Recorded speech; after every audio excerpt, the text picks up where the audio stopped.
प्रधानमंत्री मोदी के इसी पॉजिटिव बयान और नोट के साथ अब शुरुआत करते हैं आज के शो की। और आज शुरुआत भी काफ़ी पॉजिटिव नज़र आ रही है। सुबह सुबह हम देखें तो एशियाई बाजारों की शुरुआत भी काफ़ी अच्छी नज़र आ रही है। ग्लोबल मार्केट से भी संकेत बेहतर हैं। सबसे पहले एशियाई बाजारों पर नज़र डालें तो चीन के बाजारों को अगर छोड़ दें तो बाकी सभी इंडाइसेस हरे निशान में दिखाई दे रहे हैं। गिफ्ट निफ्टी जो कि इस वक्त 137 अंक ऊपर है, हरे निशान में यहाँ पर कारोबार हो रहा है, अच्छी मजबूती है। हांगकांग के बाजारों में भी शानदार तेजी 2.5% ऊपर कारोबार कर रहे हैं। कोरिया के बाजार करीब 0.5% ऊपर है और जापान के बाजार भी ऊपर हैं और अपने रिकॉर्ड लेवल्स को पर लगातार जापान के बाजार कारोबार कर रहे हैं। आज बैंक ऑफ जापान की मॉनेटरी पॉलिसी भी होगी, उस पर भी नजर रहेगी। कंसेंसस थोड़े मिले जुले हैं लेकिन ये पॉलिसी काफ़ी इंपॉर्टेंट होगी और उसके बाद हम देख रहे हैं कि अब जापान के बाजारों में लगातार तेजी बनी हुई है। तो फिलहाल एशियाई बाजारों से पॉजिटिव क्यूज, लेकिन ग्लोबल मार्केट में भी काफी अच्छा कारोबार कर देखने को मिला। हमारे साथ विश्वमोहन जुड़ चुके हैं पूरा अपडेट लेकर। विश्वमोहन, गुड मॉर्निंग, बताइए आज संकेत कैसे हैं? बिल्कुल, संकेत अच्छे दिख रहे हैं। गिफ्ट निफ्टी आप बता भी रही थी, अच्छी तेजी यहां पर दिख रही है। जापान के बाजार में तेजी है, बाकी कॉस्पी कोरिया के बाजार में तेजी है। हांगकांग की अगर बात करें तो वहां पर कल की तेज गिरावट के बाद आज अच्छी तेजी है, लेकिन चाइना के बाजार जहां पर डिमांड को लेकर चिंता है, डिफ्लेशन की स्थिति है, वहां पर आज भी दबाव दिख रहा है। अमेरिकी बाजारों की तरफ चलते हैं। तीनों इंडेक्स देखिए 38,000 के ऊपर पहली बार डॉ जोन्स पहुंचा है। S&P 500 4.5% तेजी, फ्रेश ऑल टाइम हाई हमने देखा। फ्राइडे को भी नया हाई बनाया था S&P 500 में। और नास्डेक टेक शेयरों की जो रैली चल रही है उसका फायदा नास्डेक को मिला और यहां भी करीब करीब 50 अंकों की तेजी मिली। अब बात कर लेते हैं क्या सपोर्ट कर रहा है। एनवीडिया जहां पर जनवरी के महीने में ही सिर्फ 20% से ज्यादा की तेजी आ चुकी है।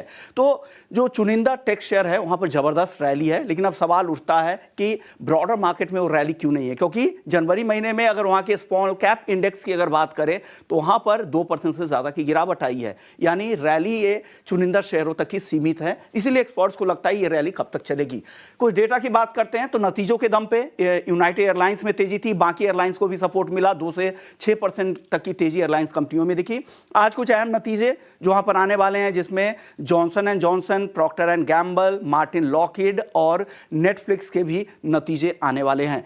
इस हफ्ते के डेटा की बात करें तो 2023 के चौथी तिमाही के नतीजे, चौथी तिमाही के जीडीपी के ग्रोथ के नंबर्स अमेरिका में जारी होंगे। साथ ही 25 जनवरी को वहां पर पर्सनल कंजम्पशन एक्सपेंडिचर पीसी के नंबर्स भी जारी किए जाएंगे, जिस पर बाजार की नजर रहेगी। हालांकि गोल्डमैन सैक्स ने जो चौथी तिमाही के जीडीपी के अनुमान है उसको बढ़ा दिया है और 2023 के पूरे साल के लिए भी जीडीपी ग्रोथ के नंबर्स को बढ़ाया है। और नेक्स्ट ईयर के लिए जो 2024 है उसके लिए भी उन्होंने जीडीपी ग्रोथ का अनुमान बढ़ाया है। अन्य संकेतों की बात करते हैं बाजार के लिए, वो कैसे हैं तो यूएस 10 ईयर बॉन्ड यील्ड वापस से 4% के ऊपर टिक गया है। डॉलर इंडेक्स में भी तेजी है, 103 के ऊपर है। कच्चा तेल यहां पर वापस से तेजी दिख रही है, $80 के करीब ट्रेड कर रहा है। रूस के फ्यूल टर्मिनल पर ड्रोन अटैक से यूक्रेन की तरफ से हुआ, इससे चिंता लगी है कि अब यूक्रेन की पॉलिसी क्या है, क्या उनके वायल मार्केट को लेकर पर के जरिए दबाव बनाने की कोशिश हो रही है। गोल्ड की अगर बात करें तो गोल्ड पर कल दबाव दिखा था, क्योंकि जो दरों में कटौती की संभावना मार्च में थी वो लगातार कम होती जा रही है। अब 40% से भी कम ट्रेडर्स मानते हैं कि दरों में कटौती मार्च के महीने में होगी, उससे सोने पर दबाव मिल रहा है। ऑल एंड ऑल यहां पर अगर इक्विटी मार्केट के लिहाज से देखें तो संकेत फिलहाल अच्छे दिख रहे हैं। आज शुरुआत अच्छी होनी चाहिए।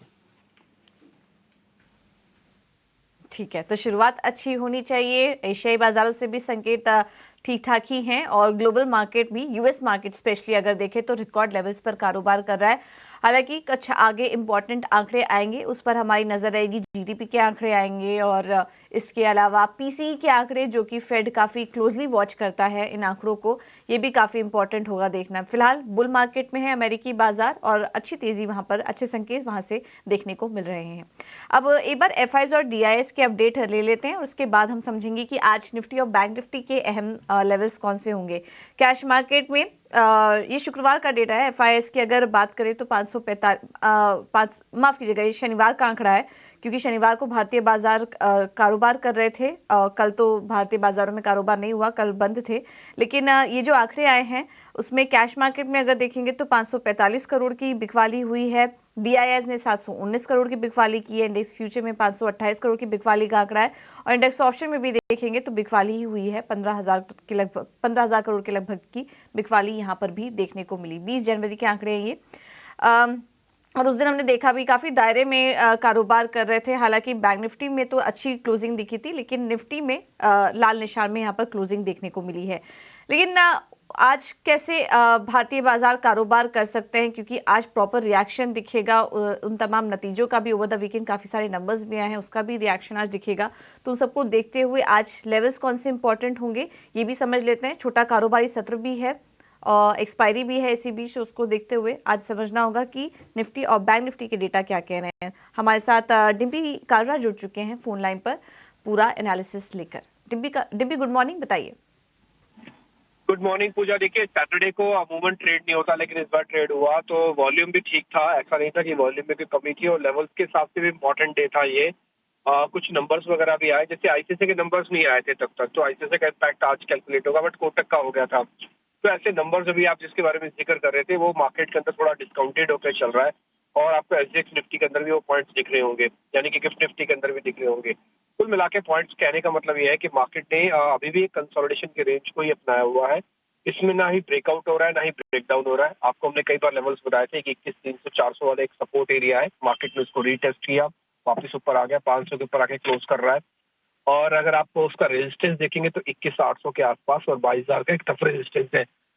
21,800 रेजिस्टेंस 2-3 बार का मार्केट का बना हुआ है, इसलिए ये जल्दी जल्दी पार हो जाएगा इसमें कहना मुश्किल है। इसमें अर्निंग्स को ज्यादा रोल प्ले नहीं कर पाएंगी, इसमें ज्यादा रोल प्ले करेगी गवर्नमेंट की पॉलिसीज या फिर एफआई। तो इसलिए रेंज का ब्रेकआउट के लिए अभी आपको कोई एफआई का नंबर पॉजिटिव चाहिए या तो फिर गवर्नमेंट की पॉलिसीज काफी अच्छी चाहिए। खाली अर्निंग से ये रेंज ब्रेकआउट नहीं होगा। दूसरा पॉइंट आते हैं बैंक निफ्टी पे। देखिए, बैंक निफ्टी के अंदर शॉर्ट कवरिंग हुई है 11% ओवाई शेडिंग के साथ। ये एक्सपायरी वाला वीक है, आपको मालूम है 25 तारीख को डेरिवेटिव एक्सपायरी है, तो ये क्रिटिकल वीक भी है, क्योंकि इसके बाद जो एक्सपायरी आएगी उससे हो जाएगी और अर्निंग्स भी कंप्लीट हो जाएंगी। तो इसलिए इसके अंदर जो पोजीशनिंग बन रही है वो बहुत कायदे की और बहुत इंपॉर्टेंट होती है। अगर आप देखेंगे तो बैंक निफ्टी के अंदर से शॉर्ट कवरिंग हुई है। बैंक निफ्टी ने एक अच्छा काम ये किया है कि निफ्टी के 21,800 आने से पहले उसने 40,000 के लेवल को पार कर लिया और उसके प्रीमियम्स भी फ्यूचर्स में हमको देखने को मिल रहे हैं। 40,500 40,800 एक रेजिस्टेंस एरिया है बैंक निफ्टी के लिए भी। तो बैंक निफ्टी यहाँ तक तो प्रोपेल कर सकता है with the help of short covering, क्योंकि ओपन इंटरेस्ट अभी भी उतने ही खड़े हुए हैं। ये ज्यादा भी नहीं है कम भी नहीं है। ज्यादा होने से शॉर्ट कवरिंग आती, कम होने से लॉन्ग होता, यानी कि खरीदारी होती। बट ये ज्यादा भी नहीं है कम भी नहीं है, एट द रेंज है, यानी कि एवरेज ओपन इंटरेस्ट खड़ा हुआ है। इसका मतलब ये है कि मार्केट सपोर्ट भी ब्रेक नहीं करेगा, रेजिस्टेंस भी ब्रेक नहीं करेगा। और रेजिस्टेंस के लिए जैसे मैंने आपको बताया बैंक निफ्टी के लिए 40,500 800 होगा। 500 शायद आज ओपनिंग में एक बार आपको दिखा भी दे, लेकिन उसके बाद 800 ब्रेक करेगा, इसकी प्रोबेबिलिटी थोड़ी कम है। इसलिए रेंज में अभी भी आप फाइट कीजिए, रेंज में अभी भी आप ट्रेड कीजिए और इस रेंज के अंदर ही आपको अभी भी एक सौदे अपने बनाने होंगे। सेक्टर स्पेसिफिक चर्निंग जरूर होगी। ऑटो एंसिलरीज के अंदर थोड़ा ध्यान रखिएगा, वहाँ पे अच्छी पोजीशनिंग हो रही है। सीमेंट के अंदर अच्छी पोजीशनिंग होती जा रही है। ऑयल एंड गैस सेक्टर के अंदर अच्छी पोजीशनिंग हुई है इस बार की डेरिवेटिव ट्रेड के अंदर। हाँ, ऑप्शन ट्रेड जिनको करना है वो इंट्राडे ही पोजीशंस करें, कैरी फॉरवर्ड ट्रेड ना लें, क्योंकि इसमें गैप अप और गैप डाउन होने का डर हमेशा आपको बना रहेगा। तो इसलिए जो आपको इंट्राडे मिलता है आप इंट्राडे काम कीजिएगा। दूसरी इंपॉर्टेंट बात है कि सेक्टोरल चर्निंग के साथ साथ स्टॉक की चर्निंग भी होगी। एग्जाम्पल के लिए जैसे एचडीएफसी के नंबर्स तो खराब आए थे, बट कोटक ने नंबर्स ठीक पेश करके तेज हाई पे बंद किया। आईसीआईसीआई के number in line to better बताए जा रहे हैं। आईडीएफसी के भी नंबर आ चुके हैं। तो कुल मिला के जो और बैंक्स हैं वो अलग ही स्टोरी बयान कर रहे हैं। इसलिए सबको एक जैसा ना देखा जाए, अलग अलग स्टॉक्स की अलग अलग स्टोरी है, डाटा है जो मार्केट के अंदर आज भी प्ले करेगी। ठीक है। तो स्टॉक स्पेसिफिक एक्शन आज रहेगा, एक्सपायरी वीक भी है, तो आज संभल के ट्रेड कीजिए। लेवल्स आपको अभी डिम्पी बता रहे थे। बहुत बहुत शुक्रिया डिम्पी आपका इस पूरे विश्लेषण के लिए। अब बाजार पर रणनीति देने के लिए रेलिगेयर ब्रोकरेज के अजीत मिश्रा हमारे साथ जुड़ चुके हैं। Ajit, thank you so much समय देने के लिए। बताइए, आज कोई ट्रेड नजर आ रहा है आपको निफ्टी और बैंक निफ्टी में, और स्टॉक स्पेसिफिक आइडियाज भी बताइए। गुड मॉर्निंग पूजा। तो पूजा देखिए, इंडेक्स में तो मेरे साथ थोड़ा सा अभी आपको वेट एंड वॉच की सिचुएशन है, कंसिडरिंग कि जिस तरीके से लास्ट वीक हमने वॉलिटिलिटी देखी और जो मेजर जिसका वेटेज है इंडेक्स में बैंकिंग, वो बैकफुट पे था। तो वहां पे थोड़ा सा रिस्पाइट सस्टेनेबिलिटी चाहिए, change the mood. But in the interim अभी तक यही दिख रहा है कि कंसोलिडेशन का बायस ही रहेगा मार्केट में, कोई मेजर डिक्लाइन भी नहीं दिख रहा है, but at the same time अगर रिकवरी आती है तो वो थोड़ी सी कैप्ड रहेगी जब तक कि हम बैंकिंग में स्टेबिलिटी नहीं देखते हैं। तो इंडेक्स में मेरे हिसाब से थोड़ा सा भी वेटिंग वॉच रखिए। स्टॉक स्पेसिफिक आपको अच्छी अपॉर्चुनिटीज मिल रही है, बारिंग बैंकिंग बाकी सारे सेक्टर्स में काफी अच्छी अपॉर्चुनिटी है, तो वो आपका फोकस एरिया होना चाहिए। आज की जो रिकमेंडेशन है, एक लॉन्ग साइड पे एक शॉर्ट साइड पे, तो कोल इंडिया देखे यहाँ पे लास्ट ट्रेडिंग सेशन में एक कंसोलिडेशन ब्रेकआउट देखने को मिला, स्टॉक ने अपना रिकॉर्ड हाई बनाया और वॉल्यूम्स काफी स्ट्रांग थे, तो यहाँ पे मोमेंटम लग रहा है कि जारी रहेगा। 415 तक के लेवल एंटिसिपेटेड है, 388 के स्टॉप लॉस के साथ यहाँ पे आप लॉन्ग बना सकते हैं। वहीं पे शॉर्ट साइड पे पिरामिड एंटरप्राइज पीईएल, इसको आप देख सकते हैं 915 के स्टॉप लॉस के साथ 858-60 तक के टारगेट के लिए। यहाँ पे कंसोलिडेशन ब्रेकडाउन हुआ है, स्टॉक अपने लॉन्ग टर्म एवरेजेस के नीचे स्थित हुआ है। ओके, थैंक यू अजीत आपका ये रणनीति बताने के लिए। तो पिरामिड एंटरप्राइजेज में बिग वाली करके चलिए 858 के लक्ष्य के लिए, और कोल इंडिया में खरीदारी करने की सलाह है यहाँ पर अजीत की तरफ से। इन दोनों स्टॉक्स में ये ट्रेड आपको बताया गया। आगे कुछ और भी ट्रेडिंग आइडियाज हम आपको सुझाएंगे, लेकिन चलिए अब आगे बढ़ते हैं और हमारे साथ कंपनियों के तिमाही नतीजे और खबरों की वजह से किन शेयरों में आज एक्शन रहेगा बताने के लिए शरद दुबे जुड़ चुके हैं। शरद, सबसे पहले तो तिमाही नतीजों के बारे में अपडेट दीजिए। जी बिल्कुल, जैसे ही सैटरडे को जो है हमारा ट्रेडिंग सेशन था, सैटरडे के ट्रेडिंग सेशन के बाद ही जो है आईसीआईसीआई बैंक के नतीजे आए हैं और ओवरऑल देखें तो अबव एस्टिमेट्स जो है आपको देखने मिलेंगे numbers, end of course net interest income और पैट जो थी अबव एस्टिमेट्स आए थे। हालांकि कंपनी की जो कमेंट्री आई थी स्पेशली निम्स को लेके वो थोड़ी कम हो सकती है आगे जाते हुए, और ये नून था बाजार के लिए। सिप्ला उन्होंने भी अपने जो है कल देर रात नतीजे को घोषित किया और यहाँ पे नंबर्स देखें तो अबव एस्टिमेट्स देखने मिली हैं, रेवेन्यू पैट ले लीजिए, और जो नॉर्दर्न अमेरिका का रीजन का जो परफॉर्मेंस है वो हाईएस्ट एवर क्वार्टरली रेवेन्यू देखने मिली है। तो ऑफकोर्स हमने दो निफ्टी कंपनीज के बारे में बात कर ली, इसके अलावा मिड कैप स्मॉल कैप में भी एक्शन आया है। जेंसॉल इंजीनियरिंग के नतीजे बहुत स्ट्रॉन्ग देखने मिले हैं। वहीं अगर आईडीएफसी फर्स्ट बैंक की बात करें तो largely inline set of numbers आया है और एसेट क्वालिटी भी स्टेबल है। एमआरपीएल और चेन्नई पेट्रोकेम, इन दोनों स्टॉक्स को मैं बताऊंगा, दोनों ही वीक सेट ऑफ नंबर्स आए हैं। सबसे पहला तो अनुमान से कम नतीजे देखने मिले और जो इनकी जो गेन्स हो रही थी वो कम होने लगी, क्योंकि जो रशियन ऑयल है वहाँ पे डिस्काउंट्स देखने मिला था रशियन क्रूड का, तो उसका ये इम्पैक्ट जो है इन दोनों कंपनीज़ में पड़ा है और स्टॉक्स में एक तेज़ी भी देखने मिली थी, तो उसके कारण जो है थोड़ी सी जो है आप कह सकते हैं सेलिंग प्रेशर आ जा सकती है। तो ये सारे स्टॉक्स जो है दिन के ट्रेड में आपके फोकस में होना चाहिए। ठीक है, तो ये हैं नतीजों वाले शेयर्स। शायद इसके बाद इन सब के अलावा खबरों वाले शेयर्स भी बताइए। जी बिल्कुल, खबरों वाले शेयर्स में सबसे पहला जी आता है। यहाँ पे जो है उन्होंने सोनी ने टर्मिनेट कर दिया है लगभग $10 बिलियन का ये जो बड़ा मर्जर था, और आगे जाते हुए जी ने भी बयान दिया है कि जो नेसेसरी स्टेप्स है, जो लॉन्ग टर्म इन्वेस्टर्स की जो इंटरेस्ट है उसको बचाने के लिए जो है उस पर वो काम करने वाले। यही अगर बात करें टाटा पावर, वारी टेक, जेंसॉल इंजीनियरिंग जैसे सारे power related stock, specially solar related, ये सब आज जो है फोकस में रहने वाले हैं, क्योंकि प्रधानमंत्री नरेंद्र मोदी ने जो है लॉन्च कर दिया है सूर्योदय स्कीम। जो पीएम सूर्योदय स्कीम है उसको इसके मुताबिक 1 करोड़ रूफटॉप सोलर प्रोजेक्ट्स को जो है पूरे भारतवर्ष में लगाया जाएगा, तो इन स्टॉक्स में तेज़ी देखने मिल सकती है। और आरईसी को स्पेसिफिकली मैं कहूँगा, क्योंकि इसको जो है एक इम्प्लीमेंटेशन एजेंसी बनाया इस बड़े सोलर रूफटॉप प्रोग्राम के लिए, तो आरईसी और पीएफसी और आयरेडा भी कुछ एंगल से जो है एक पॉजिटिव रिएक्शन देखने इन स्टॉक्स में मिल सकता है। टाटा मोटर्स की भी बात कर लेते हैं। 1 फरवरी से जो है प्राइस हाइक होने वाली और ये अक्रॉस द सेगमेंट्स देखने मिलेगा, और ये ऑलमोस्ट 0.7% का जो प्राइस हाइक जो है ये आएगा। अब बात करते हैं परसिस्टेंट सिस्टम्स के, जिसके तीसरे तिमाही के नतीजे तो स्ट्रॉन्ग आए थे, लेकिन बोर्ड ने अप्रूवल दी है शेयर स्प्लिट की। अगर आप 2 शेयर्स होल्ड करते हैं तो आपको 1 शेयर की जो है बोनस मिलेगा। कीस्टोन रियल्टर्स की बात करें तो यहाँ पे भी एक लेटर ऑफ इंटेंट साइन किया है, जहाँ पे एक रीडेवलपमेंट प्रोजेक्ट होगी मलाड वेस्टर्न मुंबई रीजन में, और यहाँ पे जो ग्रॉस डेवलपमेंट वैल्यू आ रहा है वो लगभग 1200 करोड़ रुपए का आ रहा है, तो ये बड़ा न्यूज़ है इस कंपनी के लिए। शोभा 2000 करोड़ रेज करने वाली है राइट्स इशू द्वारा, और ये बोर्ड की अप्रूवल आ चुकी है। और आखिरी ग्रुप ऑफ स्टॉक्स रहेगा आपके पेपर स्टॉक्स, जैसे कि जेके पेपर, वेस्ट कोस्ट पेपर। यहाँ पे जो है डोमेस्टिक पेपर और जो पेपर बोर्ड मैन्युफैक्चरर्स है वो जो है अपने अपकमिंग बजट के लिए पेश कर रहे हैं कि गवर्नमेंट जो है इंपोर्ट ड्यूटी हाइक करे 25% तक आपके पेपर प्रोडक्ट्स को लेके, और क्वालिटी कंट्रोल पे भी फोकस करे, तो उसके कारण डोमेस्टिक पेपर जो मैन्युफैक्चरर्स है उनको बेनिफिट देखने मिलेगा। तो इन स्टॉक्स में जो है थोड़ी सी वॉल्यूम्स आज देखने मिल सकती है। ओके, थैंक यू शरद आपका ये पूरा अपडेट देने के लिए। तो पेपर स्टॉक्स फोकस में रहेंगे, रियल एस्टेट स्टॉक्स पर नजर रखिए और नतीजों के चलते भी एक्शन आज भरपूर दिखेगा स्टॉक स्पेसिफिक, तो आज यहाँ पर हमारी नजर होगी। चलिए अब बात करते हैं कमोडिटी मार्केट की। हमारे साथ एसएमसी ग्लोबल सिक्योरिटीज की वंदना भारती मौजूद हैं। वंदना, थैंक यू सो मच समय देने के लिए। सोने चांदी से पहले शुरुआत कीजिए, कैसे ट्रेड करें वहां पर? जी पूजा, गुड मॉर्निंग। अभी जो अंडरटोन है वो थोड़ा सा यहाँ पे बेयरिश है, क्योंकि डॉलर इंडेक्स जो है वो थोड़ा सा ऊपरी स्तर पे यहाँ पे संभल के चल रहा है, तो इसका एक बेयरिश प्रेशर जो है वो देखने को मिल रहा है इस काउंटर में। मेरे ख्याल से गोल्ड में यहाँ पे सेल में रहना चाहिए, करीब करीब 61,885 के करीब यहाँ पे सेलिंग इनिशिएट करना चाहिए। नीचे का टारगेट 61,500 का होगा, स्टॉप लॉस लगाना होगा 62,000 का। अगर बात चांदी की की जाए तो मुझे लग रहा है कि चांदी में भी एक फॉल जो है वहाँ पे वो इंट्राडे में देखने को मिल सकता है, और करीब करीब 200-300 रुपए तक का जो फॉल है वो यहाँ पे चांदी में भी इजीली देखने को मिल सकता है। तो मेरे ख्याल से दोनों काउंटर में ही यहाँ पे एक सेलिंग प्रेशर जो है बना रहेगा और सेलिंग करके चलना चाहिए। सेलिंग करके चलना चाहिए। गोल्ड सिल्वर दोनों में ही, गोल्ड में आपको रणनीति भी बता दी है, बेहतर गोल्ड लग रहा है बिकवाली करने के लिए 61,500 के लक्ष्य के लिए। और क्रूड पर वंदना, कि आपको यहाँ से और तेजी नजर आ रही है?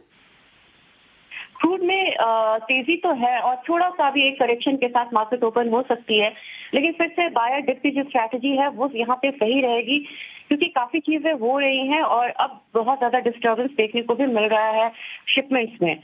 तो इसका एक फायदा इस काउंटर को मिल सकता है। 62.15 के करीब यहाँ पे बाइंग की सलाह रहेगी, 62.80 का टारगेट होगा, स्टॉप लॉस लेना होगा 61.80 का, और मेरे ख्याल से प्राइसेस ग्रेजुअली यहाँ पे 6300 के करीब जा सकता है क्रूड ऑयल में। सप्लाई डिस्ट्रप्शन की चिंता बढ़ती जा रही है, मिडिल ईस्ट में टेंशन है, रूस यूक्रेन के बीच दिक्कतें चल रही हैं, इसका असर सप्लाई पे पड़ सकता है। एक हल्की करेक्शन के बाद आप यहाँ पर खरीदारी करिए।